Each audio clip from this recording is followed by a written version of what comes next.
کے بعد سب سے بڑا جو گناہ ہے نا وہ کسی مسلمان کا دل توڑنا ہے۔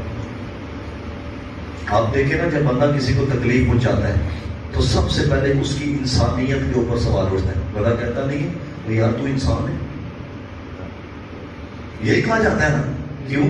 کیونکہ اللہ نے انسان کا ظاہر جس طرح کا بنایا نا، اس کی کیفیت بتاتی ہے یہ کسی کو تکلیف نہیں دے گا۔ دیکھو نا، ایک شیر ہے، اس کی ظاہری حالت بتاتی ہے یہ بھی آ کے کاٹے گا۔ کتا ہے، اس کی حالت بتاتی ہے یہ کاٹے گا، لیکن آپ کی حالت نہیں بتاتی۔ تجھے کس طرح کا سوال ہے؟ جب تو کسی کو نقصان پہنچاتا ہے نا، مولانا روم نے مسئلے کے اندر لکھا، ایک حقائق نقل کی، یاد رکھیں حقائق کا اگرچہ حقیقت سے تعلق نہ بھی ہو لیکن اصلاح کے لیے یہ بڑی فائدہ مند ہوتی ہے۔ تو رومی علیہ الرحمہ کہتے ہیں ایک ٹہنی کے اوپر نا دو چڑیا، تو سامنے سے نا ایک شکاری آ گیا، تو ایک چڑیا نا دوسرے کو کہنے لگی اس نے بنا نشانہ باندھنا ہے، یا تجھے لگائے گا یا مجھے لگائے گا، تو یہ ہے کہ دونوں ہی اڑ جاتی ہیں۔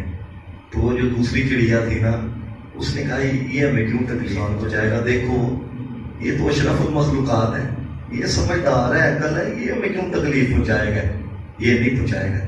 اب جس کو پتا تھا نا کہ یہ نشانہ باندھے گا وہ چڑیا اڑ گئی ہے، وہ دوسری بیٹھی نہیں ہے نا، اس نے آگے نا اس چڑیا کو لگ گیا، وہ گری مر گئی ہے۔ اب بات جلدی جلدی نا بادشاہ تک پہنچی ہے، اس نے شکاری کو بلایا، اس نے کہا واقعی اس طرح کا معاملہ ہوا ہے؟ اس نے کہا ہاں واقعی میں نے شکار کر دی ہے۔ اب وہ جو چڑیا بچ گئی تھی نا، اس کی ساتھی، اس کو بلایا گیا، انہوں نے کہا کہ بادشاہ نے اس کی سزا تجویز کر یہ شکاری کی۔ اب یہ جملہ یقین کرو ہے کہ اصلاح کے لیے بہت بڑا جملہ ہے۔ چڑیا نے کیا کہا ہے؟ بادشاہ نے کہا سزا تجویز کرو، اس نے یہ نہیں کہا اس کو بھی نشانہ باندھو تو اس کو بھی مار دیا جائے، نہیں، اس نے کہا میں نے کیا اس کے لیے سزا تجویز کرنی ہے، میں صرف اتنا ہی کہنا چاہوں گی کہ اگر یہ شکاری ہے نا تو شکاریوں والا لباس پہنے، انسانیت کا لبادہ اوڑھ کے اللہ کی مخلوق کو نقصان نہ پہنچائے۔